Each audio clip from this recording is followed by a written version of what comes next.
It feels like it's been an eternity, but we've got joining us back on the channel, friend of the channel, legend to all, head of content at Sorare Data, the man, the myth, the legend that is Lairdinho. Andy, thanks a lot for joining me. Thanks a lot for coming back to the channel, buddy. How have you been?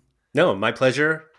Very unnecessary introduction there, but no, I always love coming on and chatting with you. So it's a pleasure to be back.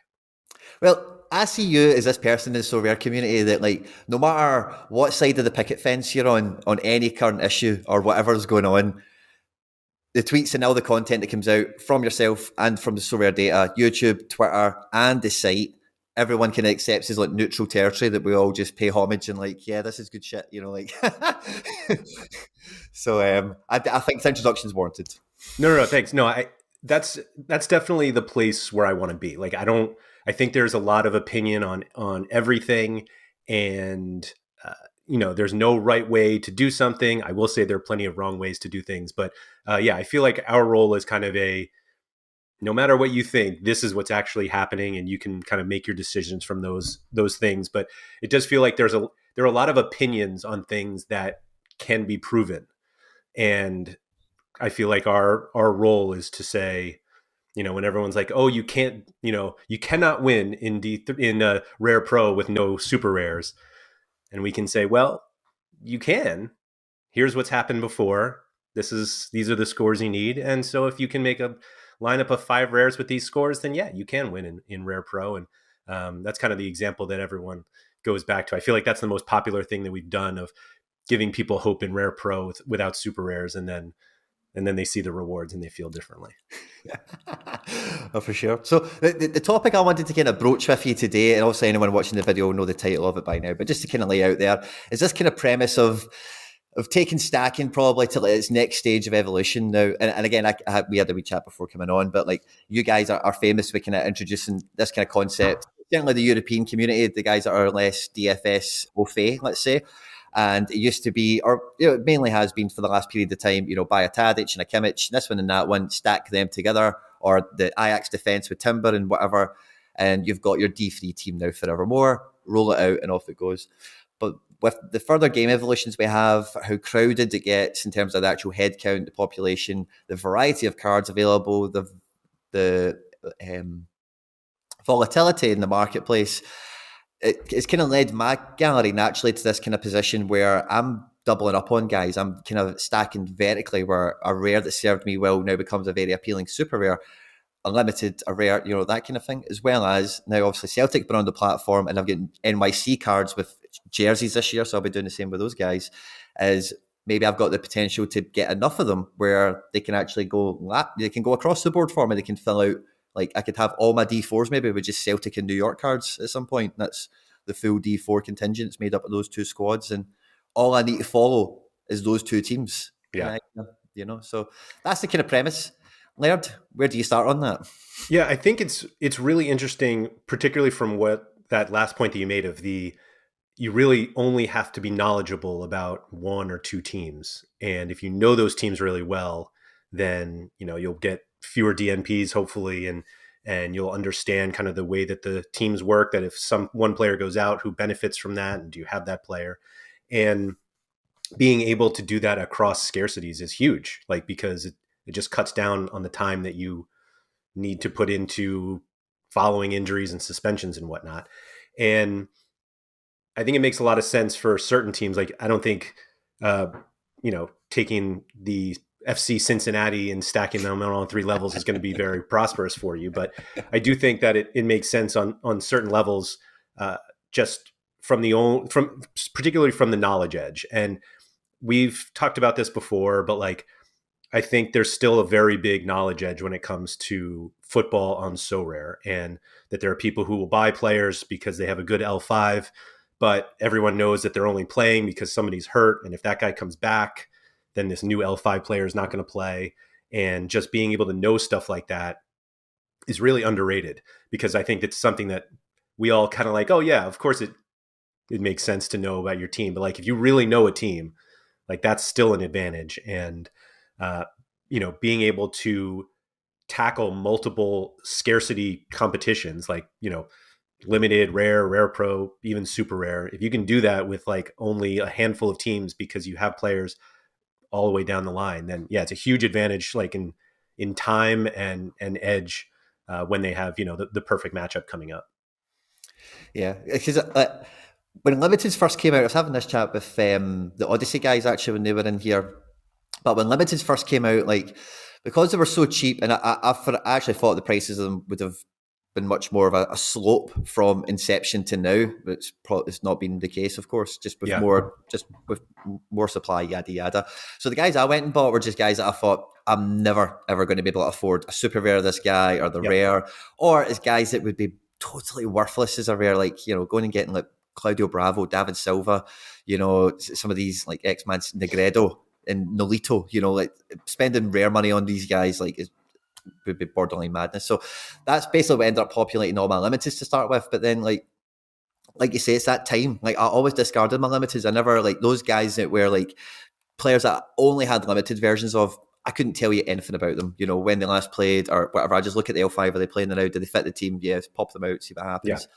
And I've had much more success with the guys that I'm much more familiar with. And it's actually led to the point where I had a limited goalkeeper called Sorare. I've now got, and the confidence of having that card and seeing him on the leaderboard and seeing what he could do for me led me to a situation where moving up a scarcity, it was actually a really easy decision because I was like, oh, I know this guy. Like I really know what I get for my money now with it. And it's a real try before you buy element as well that comes into it because, like you say, the knowledge is powerful, but we can't all be knowledgeable on 47 goalkeepers across world football, and the current managerial situations of them all, etc. When it comes to, I think we all admit, or we're all happy to forgo that we'll spend a lot of time playing Sorare, right? But time is probably one of these commodities that we don't value or we don't track as much as we probably should compared to like pound notes and ETH and whatever. When it comes to spending your time on a game week, what would you say is probably the biggest waste of time when it comes to your team selection? Yeah, I mean, it's absolutely like tracking injuries and suspensions. Yeah. Like I don't vertical stack right now. And every week it's like, all right, let me make sure all of my guys, I prioritize my lineups, meaning like All-Star Rare Pro, U23 Rare Pro, I go down the line. But it's like, I check every player to like make sure that they're in. And the weeks that I don't, if I'm rushed or something and I'm like, oh, I'm sure he's fine, that's when I get hit with the suspension. And I'm just like that's something I can control, but I didn't have the time. And so this vertical stacking thing, it's like, let me look at one team and see if they're, check all the suspensions there, and then I'm good for the next few levels. But yeah, it's absolutely just injury and suspension monitoring is the biggest time drain because, I mean, I don't have like a gigantic gallery, but it's big enough where it takes time to search for these guys. Yeah. And the worst is like, you're like, oh, it's only 5 players per lineup. But it's like, well, if somebody's out, now I have to check who would go in. And now I have to check that guy too. Or somebody else, and it's like, there's just, that's the drain for sure. For sure. I think for my game week, see, especially over the last month or so, I think like what probably sucks up the most amount of my time for the situation is my gallery where I'm not able to take advantage of any kind of like, you check out one player, these free cards, that's free lineups kind of addressed, is like the combinations and trying to work it all out more than anything, where it's like, will that team actually show up? Will that team actually rotate? And like the risk reward, because almost every card has a question mark over them to some extent, some larger than others. And it's then trying to balance up. Well, these are all the kind of like 6 out of 10 risky guys, and they all fit U23 rare, so we'll just put them there and forget about it. Yep. And when those ones kind of backfire, it's so sore. But what I've found like over like some of these game weeks, I actually end up spending far too much time worrying about trying to be clever and trying to be cute with, put that midfielder with that striker, and that defense actually should be on for a good game and whatever. And the two teams that I've spent the least amount of time on in terms of headspace is some of these like set and repeat teams that I've got, which come from that kind of stacking element I was talking about.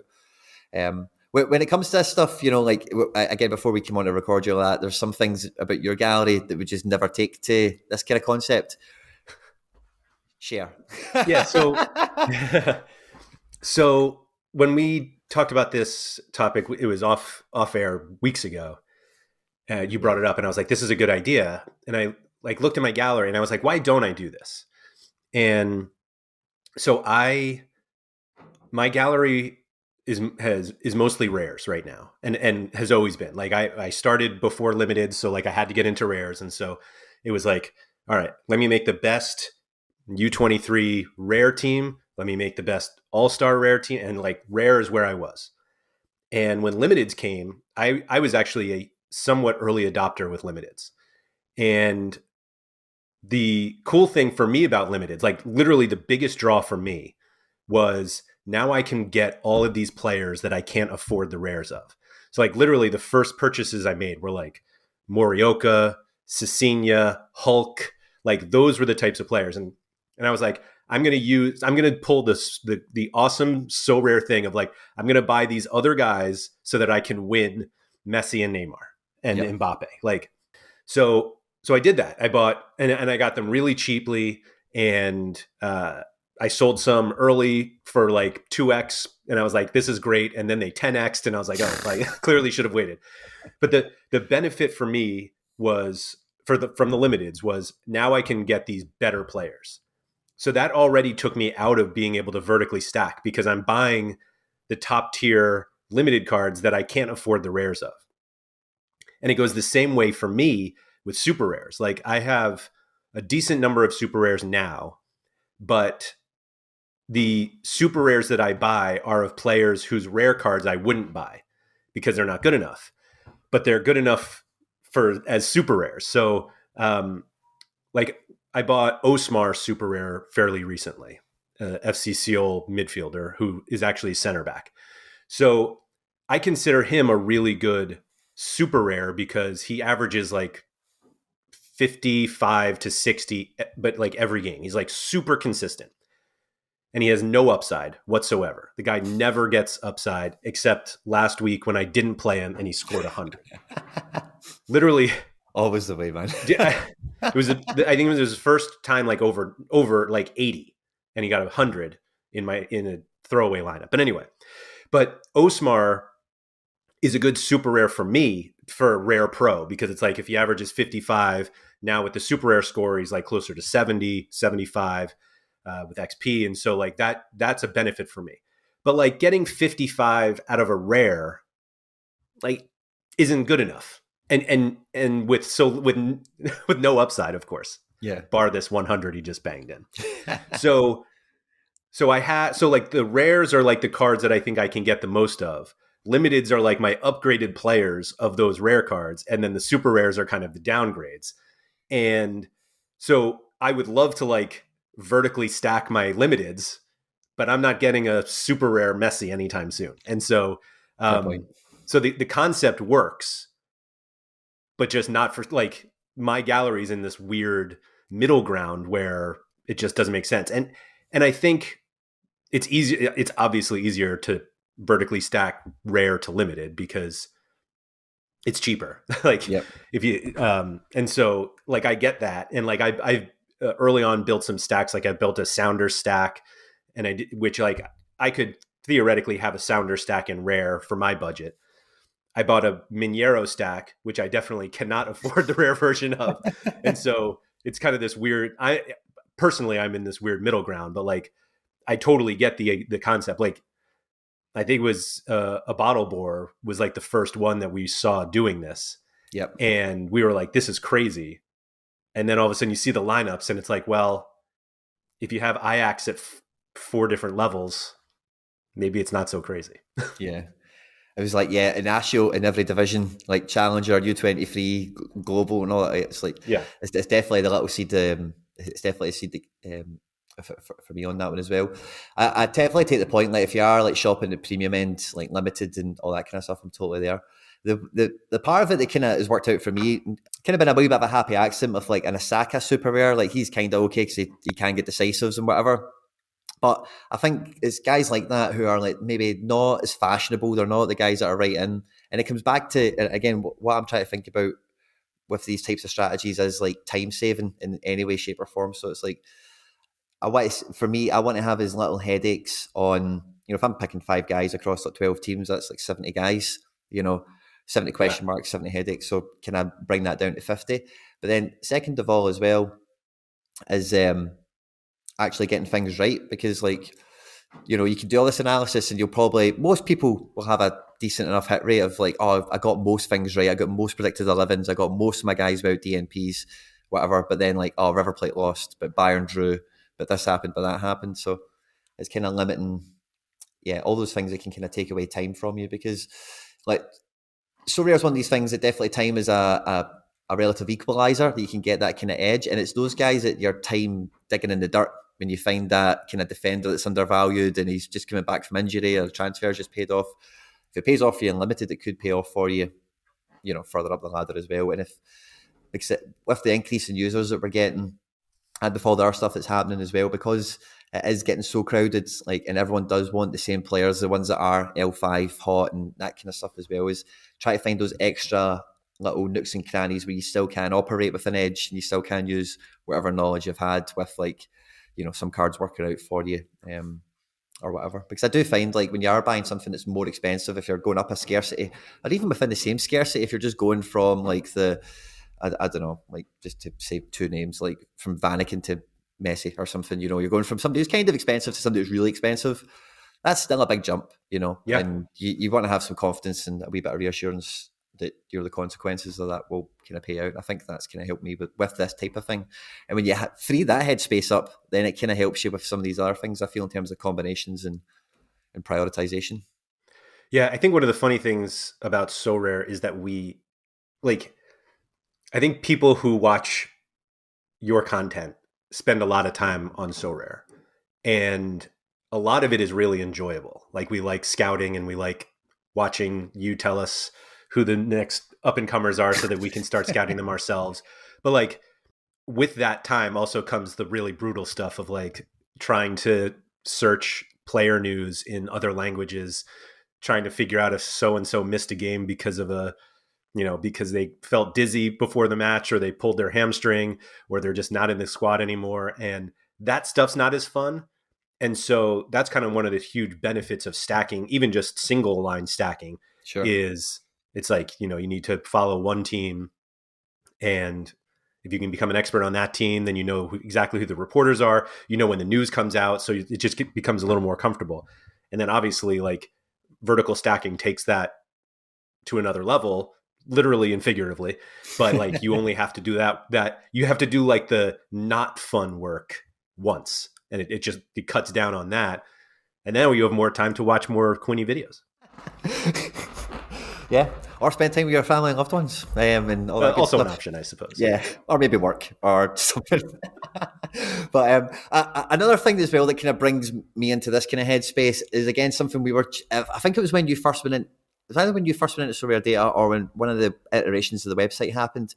But one thing that I've been kind of relatively obsessed with trying to get into my vision and my, what's the word I'm thinking of? It doesn't really matter, is looking at players just on their raw score and not worrying about the, what the multipliers on XP and blah, blah, blah, and whatever. Because, like, when we look at, like, when you look at up divisions, especially when you are trying to move from like limited to, I suppose limited to rare is probably quite equal because they're siloed off, their multipliers are the same in essence, I suppose. Yeah. So it's only really when you go beyond that, but you can get blinded by the percentages, the XPs and the multipliers, and sometimes it's like your Osmar, for example. Like, I totally get that play, and that works for like D3. But when you're looking at D2, an Osmar maybe doesn't cut it because, again, you've got the same problem as you would with a rare Osmar, right? So there's a little kind of middle ground for some of these guys, and so I've started putting a lot more. I don't know if it's onus or emphasis, but I try and consider, like, what actual score do I see this guy putting up, and then thinking about the multiplier as a secondary, And it was actually quite funny because I was listening to you guys last week, and Black was saying he would never split two hairs over one's get 8% and one's get 6%. I do that all the time. Like, if I think both these guys will get about 50, then I'll put the 8%er in. And when he said that he doesn't, that blew my mind. But I thought, well, I kind of am trying to do that with my supers already. In terms of like score projecting or whatever, like, what's your thoughts on any of that? It's so funny you say that. We continued that conversation yesterday. We had a whole XP conversation, which I'm not going to get into, but somebody called me out for what I said in our last podcast that XP doesn't matter, and I'm not going to go into that today. But I think the point of that conversation was that very few times do I look at two options for one spot and think they're equal. There's always something that makes me think maybe I don't have enough cards, but like there's always something where I'm like, no, this situation is better, and so I'm going to go with this player. And I never think of XP. Literally the only time I think of XP is because I happen to have two Pedro Gonçalves limited cards, and I bought them very early on. And so one happens to have more XP because I bought it in auction. The other one I bought off the secondary. And it's like, all right, if I play one, I have to make sure I play the one with higher XP.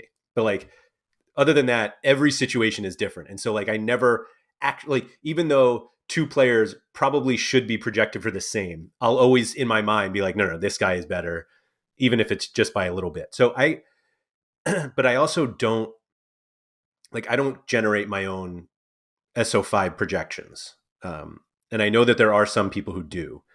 And it's something I used to do at RotoWire, not for SO5, but for other fantasy games. It's like, it's generally easy to project like all around stats when it comes to football. Like we can give an idea of how many interceptions a center back will get in a certain game based off the player himself, the way that the team plays, their opponent, how they're, where they're playing.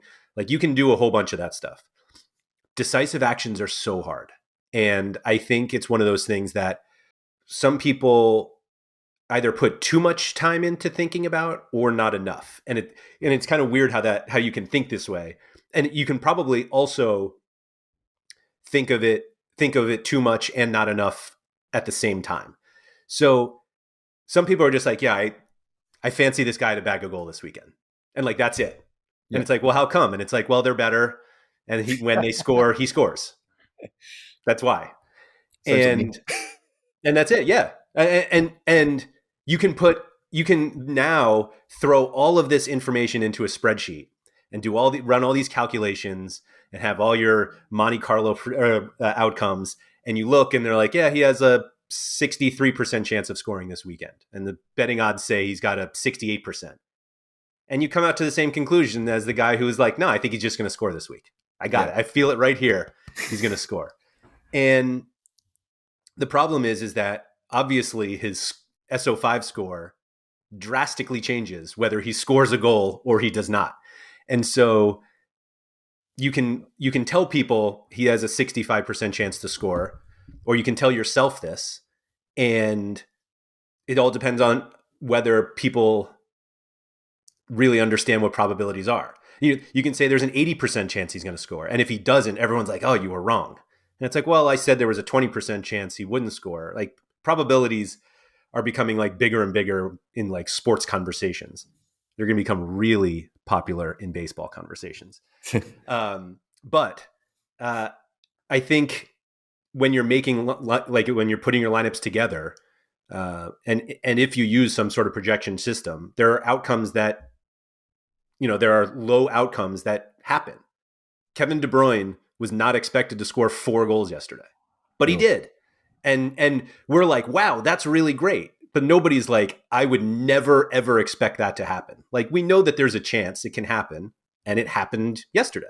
Yeah. And so, but we're not going in making our lineups if you happen to have a De Bruyne card and you're like, he's scoring 4 this week. Let me make sure I captain him. Like, you're not thinking that. But maybe HG is. Yeah. Maybe. If there's one person I would give it to, then I'll give it to him. But I think that just those thoughts that go into building lineups, those are the things that you're thinking about more and more. And so like the XP on it, you're just like, I don't think you're looking at 2 cards and you're like, well, if I think this guy's going to score 50, but he's got 8%, and this guy 53, but he's got 6%, which one am I playing? Like, I don't think you're really taking those into account. But if you truly think that they're level, then yeah, I guess you just take the guy with the higher XP. Yeah. I think your example of No, I'm with it, man. I think your example of the Pedro Limited is probably, the most, like, I find myself doing that with, like, I've got like some rookies. So I've got like 3 and 4 copies of it limited. and like they're always the first ones that'll get cut from training lineups for real players, if you like. Yeah. But then I'm always trying to make sure the one with the highest XP is always in training to make sure he keeps kind of leading the way for Sure. one day when he does play, you know, Yeah. that he's as maxed out as possible. So I definitely feel that. I probably don't go into the, you know, when I'm trying to forecast like a midfielder, for example, and if I think, oh, he's made, or a striker, I think they're both going to score, they're both going to, let's just say, they're both going to get 60. I don't really think, oh, well, that guy's actually maybe more likely to get 10 successful passes, so his score might be 62. Or, you know, I'm not really going to go to that level. Sure. I'll just go, oh, it's going to be a decisive in both of them. He's get 8, he's get 6, go with 8, kind of thing. But I think, like, and again, I'm totally on board, but like, see, in terms of the decisive, the way you explained that there, that's definitely me. Like, some guys, I will really look into it. Like, right, this, I used to do it all the time with Jordan Larson. Am I right? Jordan Larson has played Kim Key 4 times. He's got 5 goals. All of them came at home, and they all came in the first half, or blah blah blah. And then, you know, can I go from there? And there's some guys I'll just be like, oh, you know, they're at home, he'll score. You know? Yeah. And that's the end of it.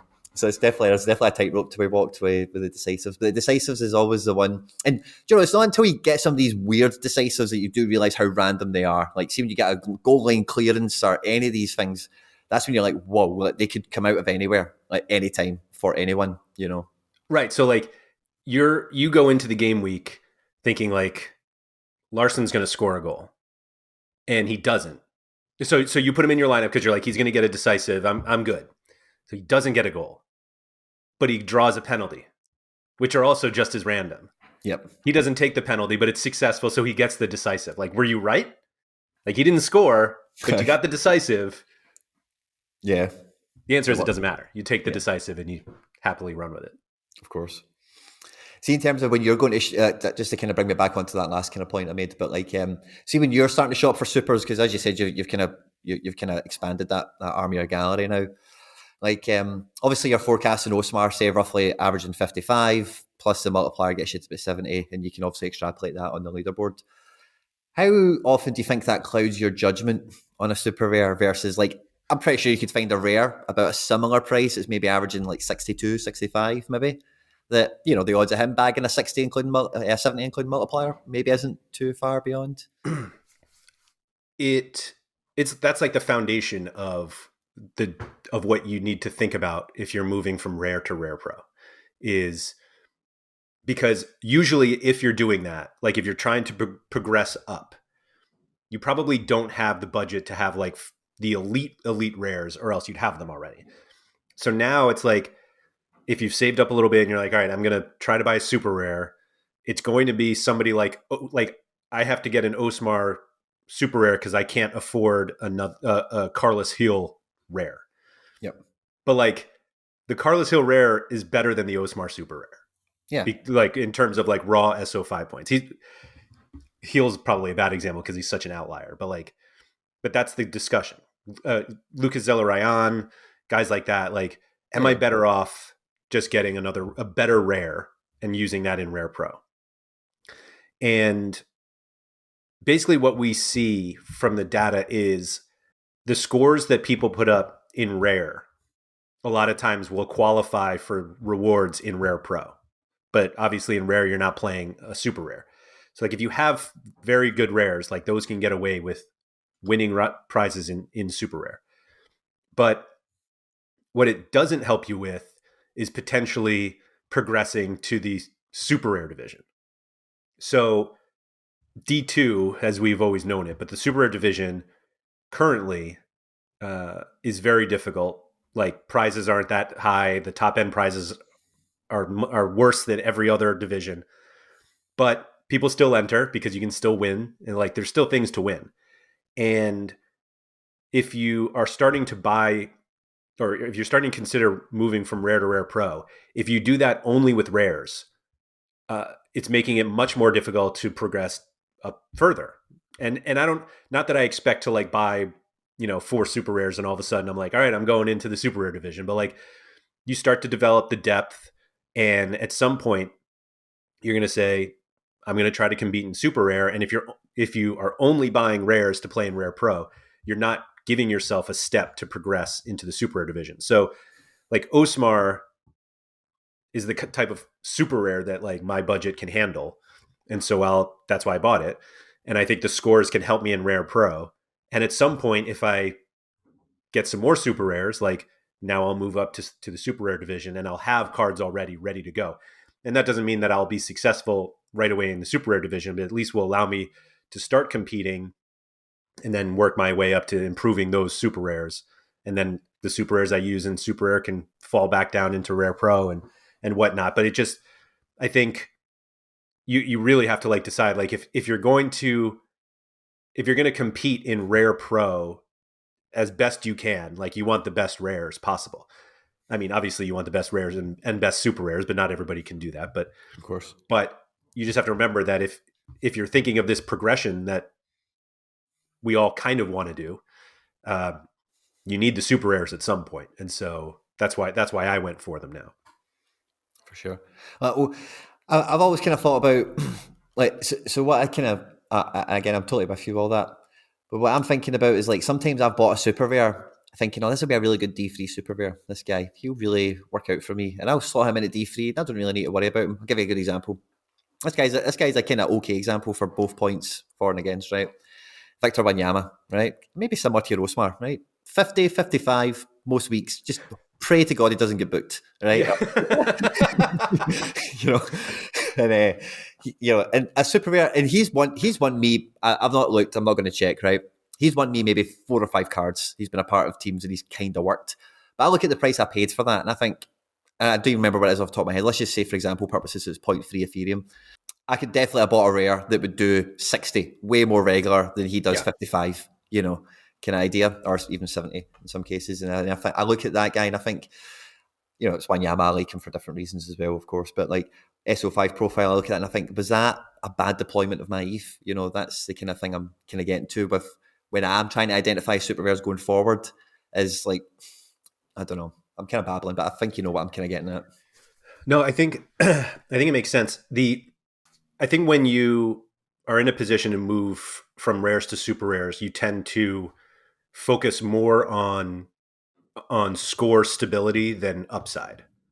Yeah. And because upside tends to be more expensive. So you're like, if I'm going to finally, it's a financial commitment to move from rare to super rare. Yep. And so you want somebody who is constantly churning out points. At least the way that I looked at it, which is why like somebody like Osmar worked out or why I went with him. Yeah. Hasn't worked yet since I'm an idiot. Yeah, But it allows you to kind of look at cards differently. That, if you're moving up, that means it's very difficult to get the elite cards. And so who are the guys that I think can get me closer to the elite rares, but they're in the super rare idea? Because with that multiplier, if you happen to get that monster game, like an Osmar 100, the super rare is like much more, whereas like your rare is capped at 100 and whatever XP you have. And so at least in Rare Pro. So it's just like, those are the things that like I start to think about. And to literally go back to like the topic of this, like I would love to vertical stack. Like I would love my super rares to be as good as my rares. And I would absolutely, if I had a Carlos Hill super rare, I'd happily take it, like those situations. And so I think it is something like worth working toward, but realistic, like the jump from rare to super rare for like the top end players is quite large. And so that's not to say you can't eventually do it, but it certainly would make things easier. The other side of that, the risk is increased because if the player gets hurt, then like you're hurt down the line. So that's everybody's risk tolerance is different. And so, but that's one of the big ones you have to consider. Yeah, for sure. Like I say, with the guys I've got multiples of, that's definitely something I've felt. And again, I've been kind of thinking about this as we've been going. But again, to come back to, I think the best time I've had, and again, the kind of thing that urged me to come and have a chat with you about this and make a video is like the kind of success I did have with taking some limiteds, or my perceived success at this stage, taking some limiteds, really getting to know them. And then actually a lot of them, one or two of them I bought as rares, like a Kayudu Quinny, midfielder at Mönchengladbach, bought his rare. But a few other guys like Kostic, I went and got his super, Sorare super. And then it's kind of occurring to me now as I'm talking to you, maybe that's a great way of talent IDing these D3 supers is guys that you would see as top end, limited specialist cards or limited underdog cards. Those guys that you can pop into those divisions in 50, or somebody like Kostic has maybe got 70 in them more often than not. Or goalkeeper, clean sheets, whatever. But that could be a good wee. That could actually be a nice wee kind of unintended talent bridge, because also in that specialist league you are kind of trying to win rares at the same time. Sure. So if you can help identify some supers and then win some rares, and then that's all just kind of coming to me as I'm thinking. But yeah, that definitely. It's definitely the right idea, and what's interesting is doing like research for figuring out like which limiteds to buy, and then all of a sudden you're like, this guy would actually be a good super rare, and you're just like, okay, obviously the price is like much different, but like it allows you to at least, doing the research on scores allows you to figure out, and obviously how much, not that we see like a consistent, super rares cost X times more than the limited, but like it at least gives you an idea of like, well, I know the limited costs this, which means the rare is somewhere around here, the super rare is around here. But if it's like a player that you like, it at least gives you an idea of like, maybe I'll set up some Sorare Data price alerts for this guy and for the super rare. Yeah, for sure. Sorry, I had to drop that in. Nah, drop it in all you want, buddy. But yeah, no, I think the raw score element of building my teams in terms of, and again, I'm thinking about uniques now a little bit as well, in the sense that like I'm trying not to get tied up too much with like, oh, it could be 50. Trying to think out realistically, like, what is this guy actually going to bring? And the Suarez is starting to come good. He's getting a lot of decisives recently. And also the McGregor I've just picked up. But with the way some of the, and again, not to go off into another thing that would keep you here for too long, Andy, but like moves and ETH and all the rest of it's happening now. Maybe there's opportunities coming up for some more of these. Maybe I might, because again, like with me and super rares, and I think you've maybe had a similar experience over the last 6 months, but like when I started on the platform, like having a super rare was unfathomable. It just was not going to happen, especially a contingent, especially not an arsenal of them, Yeah. And then opportunities happen, things move in your favor sometimes, whatever. And I'm thinking, so anyway, I think these situations often repeat, and there's definitely opportunities there for people who know what they're looking for. And with this kind of vertical sense, especially with limiteds, because they are so cheap, you can kind of, I say I've had a good experience with it, and it's something I would definitely want to highlight, and I would want people to consider, even if they're not big limited players, because a lot of people I speak to, or not a lot, enough people I speak to are still a wee bit kind of arm's length for limited. It's not like, maybe I have a few of them. It's not something you put a lot of effort and time into, but it could be a good way of in a very cost effective manner, like playing the same game you're doing now, but getting to try before you buy with some players. I don't know. Yeah, it is kind of a weird dynamic how people who are more established on the platform, I feel like it's two buckets of like, they're like, I'm going to stay away from limiteds, or I'm just going to buy them all. Yep. And like, it's this weird, like I remember Andy and I talked about this. We both bought limiteds kind of early on, and he has since sold all of his. Like he's like, it's like too many teams at this point. I don't want to have to keep, and just what we were saying, it's like more players that you have to research and do all this stuff. Whereas I went the opposite way. Like I'm still playing all mine, and I tend to buy, like I bought a bunch for like the underdog stuff early on in specialists. Like the liquidity makes it a little easier to play, but I also now have a bunch of cards that I just have no interest in owning, and just like, who are these guys? But like I look at him and I'm like, I won this guy, and I'm like, oh my god, I paid for this guy, and he's now worth 1/10 of what I paid. Hopefully, I won something from that underdog week, but yeah, but we also have to remember that like a vast majority of every new user is only in limited, and so it's like that's really their own, like they're striving to move up to rares, as some people who are in rares are trying to move up to super rares, and so there's this. Hopefully, we see this big move of people going from limited to rare, or we see. I don't think you can have any sort of so rare video or podcast without mentioning limited pro. But like if there's like that, then like that's going to be people who want to try to get into rares, and so the limited thing is I've enjoyed it a lot. So yeah, I'm glad I got into it. Well, the specialist league's kind of grown on me. I'm yet to win anything significant from it. But again, what you described with Black there, I was like that when they opened up the common league again. Like, I was like, I put a team in and then I won a common, and I was like, I don't want this fucking thing. Like, you know. So I get that. Some people like it's mass volume. Does it clutter your gallery? And it depends on what your perceive. What the beauty is in the eye of the beholder, as they say. Then maybe it's not for you. You know, I get that. I won a star limited recently, Congrats. and it was so. The other thing about limiteds is that the star tier is so much bigger. So the stars that you win, you're like, that guy's a star, really? But anyway, I won a Rui Patricio limited. That was my star reward. Great. I also won an Mbappe common, and I was more excited about the Mbappe common. Did you play him in the goalkeeper competition? I did, yeah. I did not. I had an unfortunate DNP in that one too, which is kind of a bummer. Right now. Well, Laird, it's been an absolute pleasure. I hope everyone watching this at least had a giggle. Laird is the head of content at Sorare Data, if you're not aware. All of his stuff will be tagged down below. You can find him on Twitter, YouTube, all the good stuff. Laird, thanks a lot. It's been an absolute pleasure, buddy. Pleasure's all mine, Quinny. Take care. Bye-bye.